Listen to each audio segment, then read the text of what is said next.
Bon les amis, bon week-end, voilà, on est samedi, ça fait quand même super plaisir. Le week-end, c'est souvent le repos, ça c'est cool. Surtout que demain, pour moi, c'est pas repos, puisque je t'assure que les vides-greniers, c'est quand même assez fatigant, parce qu'il faut se lever tôt si tu as la chance de trouver quelques pépites. Quoique, pour Pokémon, de temps en temps, 7, 8 heures, 9 heures, 10 heures du matin, ça marche aussi. Donc ça, c'est plutôt cool.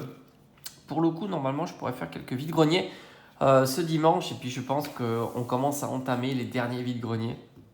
En règle générale, début juillet, c'est terminé. Il faudra attendre septembre, octobre. La reprise, voilà. Je ne désespère pas. Dans le temps, pour moi, la saison a tellement bien commencé. Encore une fois, une alternative, mais cette fois-ci de soleil. Et non, j'avais déjà trouvé une alternative de soleil et lune. Deux même. Incroyable. Incroyable, incroyable. Franchement, c'est top. Alors pour le coup, Héros Transcendant. Alors Héros Transcendant, c'est magique cette série. C'est magique parce qu'elle a tellement été. Qu'est-ce qu'il fait là lui? Casse-toi. Elle a été tellement disponible cette série-là. Non mais c'est fou. Faut le reconnaître quand même. Héros Transcendant. Hormis le TB, j'ai envie de dire, ok, le TB, il y avait une petite complexité, mais pour du reste, franchement, je crois que j'ai jamais vu une série dont les bundles étaient autant disponibles, quoi. C'était fou. Je crois que les bundles, j'aurais pu en acheter autant que je voulais, quoi. Ouais, je pense que c'était même pas limité. C'est incroyable. Et d'ailleurs, aux États-Unis, ça s'enflamme beaucoup plus que chez nous. Et je pense qu'ils ont raison. Parce que la série est quand même. Voilà, il faut le reconnaître. Moi, je trouve qu'on surpaye beaucoup de cartes, mais bon, peu importe, c'est le marché qui veut ça, c'est pas moi. Moi, je trouve que les cartes sont globalement très chères, et on va en parler un petit peu. Mais le CD, du coup, devrait suivre en conséquent. Et puis, il faut pas oublier, c'est le God Pack de Zinzin. Et God Pack qui a l'air de quand même de tomber, malgré tout.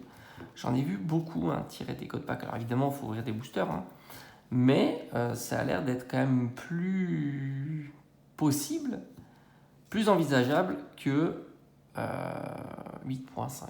C'est un peu un sentiment que j'ai. J'ai l'impression que le God Pack est quand même plus présent. Alors du coup.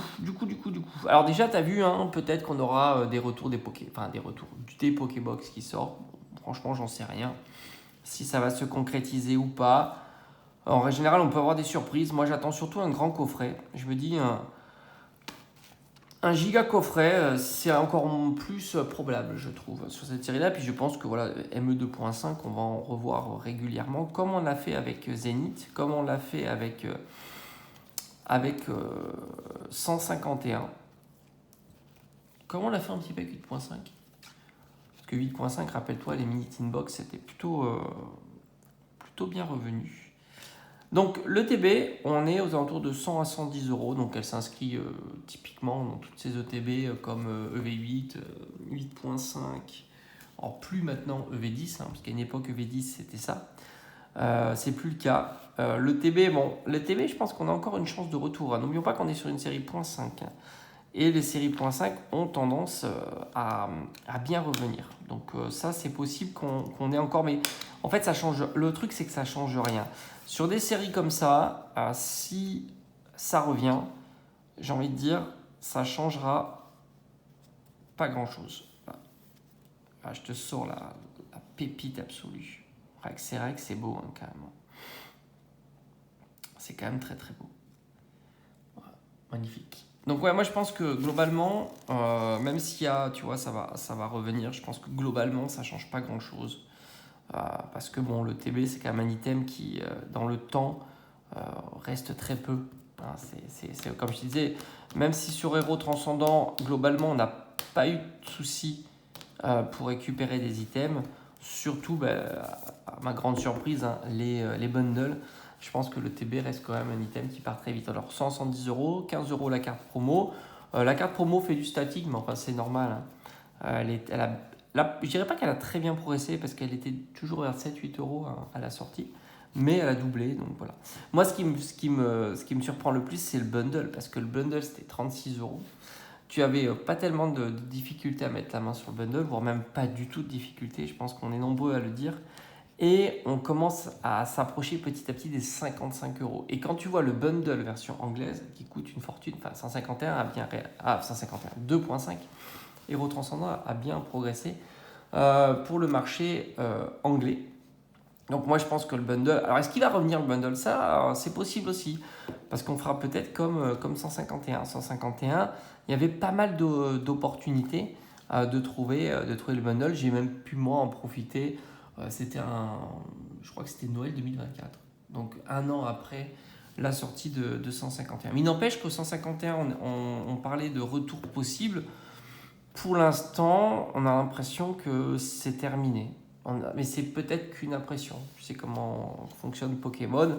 On n'est jamais sûr de rien. Coffret 4 boosters, on est plutôt vers les 35 euros. Coffret 5 boosters, on est plutôt vers les 40 euros. Alors, c'est pas la progression de zinzin, hein, mais c'est quand même une petite progression.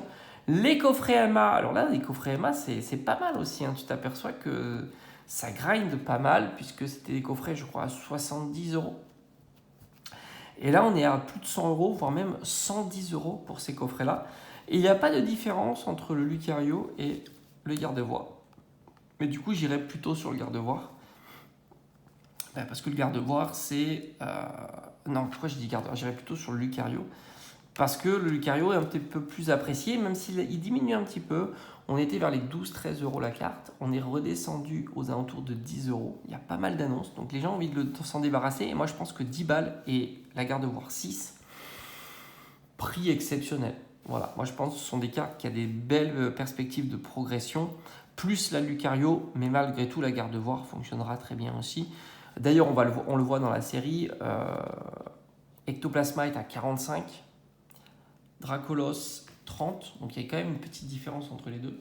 Mais bon, je pense que ces cartes-là, on les sous-estime grandement, et toutes, hein, globalement, parce que je pense que les MA type Brutalibré, Bagaïde, tout ça, c'est des cartes qui doivent valoir 5 balles, et franchement, c'est plutôt cadeau.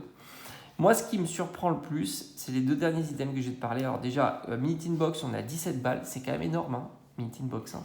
C'est 12, hein, la Mini Tin Box. Donc passer de 12 à 17, c'est quand même pas mal. Et alors, les displays de Mini Tin Box, j'ai pas trop compris, mais j'ai l'impression que ça tourne aux alentours des 300 balles, voire peut-être même plus. Je trouve ça beaucoup, hein, à moins qu'il y ait... Il y a 20 Mini Tin Box, ce que je ne crois pas, évidemment. Il doit y en avoir 10, hein, il me semble, là-dedans. Ça fait 30 balles la Mini Tin Box. Donc ça, c'est évidemment super cher. Pour le coup, cette fois-ci, si c'est le cas, ça sous-entendrait que ça fonctionne plutôt bien, le scellé de Mini Tin Box. Mais en même temps, il n'y en a pas énormément. Et les deux derniers, ils sont en train de complètement disparaître du décor. Parce que je pense que 2.5, c'est une série qui a été énormément ouverte. Surtout les premiers items, parce que les gens voulaient faire tomber les grosses cartes, hein, ça a fait quand même tourner pas mal de têtes. Côté un peu gambling, aller chercher le God Pack, le fameux God Pack, aller chercher le Ectoplasma, le Dracolos et le Pikachu Forêt. Les deux items Tripack et Duopack sont en train de complètement disparaître. Voilà. Et ça, c'est notable. Vraiment, tu as très très peu d'annonces. Le prix est quand même pas mal, puisqu'on est à 18 euros pour le duo pack. Donc c'est quand même énorme, hein, 18 euros sur un item à 12.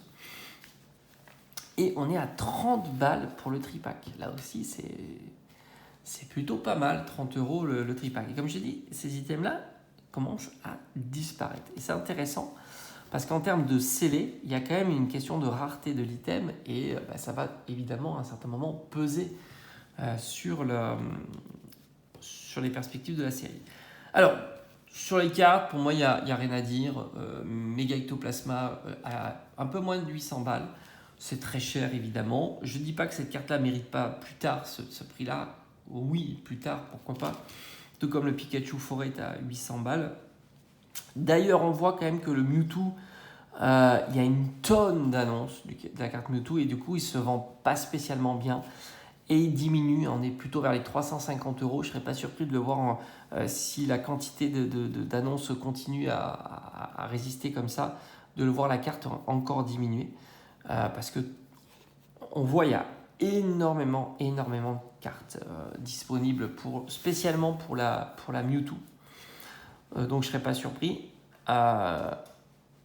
Où je suis assez, on va dire, surpris, c'est de voir que le Pikachu Terra cristallisé, je parle du Terra, taper les 300 balles. C'est-à-dire qu'on commence à s'approcher de la version EV8 que je trouve beaucoup plus sympa. Mais pour moi, il n'y a pas photo. D'ailleurs, c'est assez fou parce que beaucoup qui ont vu le Pikachu Terra de ME2.5 ont été déçus. Et malgré tout, il a une grosse valorisation. Alors certes, c'est Pikachu, mais il ne faut pas exagérer. Elle mérite pas. Pour moi, elle ne mérite pas les 300 euros. Hein. Cette carte-là, c'est beaucoup trop cher. Comme je t'ai dit, elle s'approche de celle de... On est à moins de 400 balles pour celle de EV8. Je trouve quand même EV8 1000 fois plus sympa que celle de 2.5. Alors certainement, la carte est portée par la popularité de 2.5, mais je trouve ça très injuste.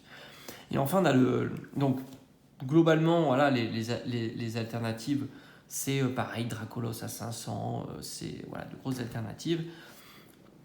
Tu as grosso modo quelques bonnes affaires qui sont des alternatives pas trop chères, on va dire, mais malgré tout, ça reste quand même un peu haut. Pour les AR, je trouve que c'est vraiment top. Les AR sont fabuleuses, restent encore très bon marché. Hormis la Psycho Quack à 55, mais en même temps, c'est Psycho Quack. Elle est belle cette arrière-là et on imagine qu'elle va continuer à susciter de l'intérêt. Et après, il ne faut pas sous-estimer tout ce qui est reverse Pokéball, reverse énergie, c'est très sympa.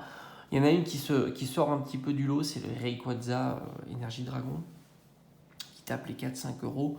Bon, là, il faut prendre un petit peu de temps, un peu de recul, d'autant que ce sont des cartes que tu vas certainement pouvoir trouver chez les Micromania. Donc, il ne faut pas hésiter à fouiller les Micromania, à demander. Je ne serais pas surpris de voir la Rayquaza stampée, enfin pas stampée, mais reverse Pokéball, enfin pas Pokéball, énergie, être vendue à 1,50 €. Voilà, pour 4-5 euros la carte, ça reste un bon prix. Mais bon, globalement, voilà, les reverse, tout ça, c'est intéressant. N'hésite pas, pour ce qui est peu commune, d'aller zioter les Micromania. Ça peut être un bon compromis, ça coûte 20 centimes chez eux et je trouve ça plutôt cool. Moi, je pense que le CD va continuer à progresser, hein, j'en doute pas. C'est une série qui va être ultra convoitée et qui reste encore plutôt bon marché. Et les cartes, ben, moi j'aurais pensé que certaines cartes diminueraient. C'est pas ce qui se passe. Voilà. Donc je trouve ça assez cher. Enfin, assez cher, 800 balles, une alternative très récente, ouais, ça c'est plus que cher.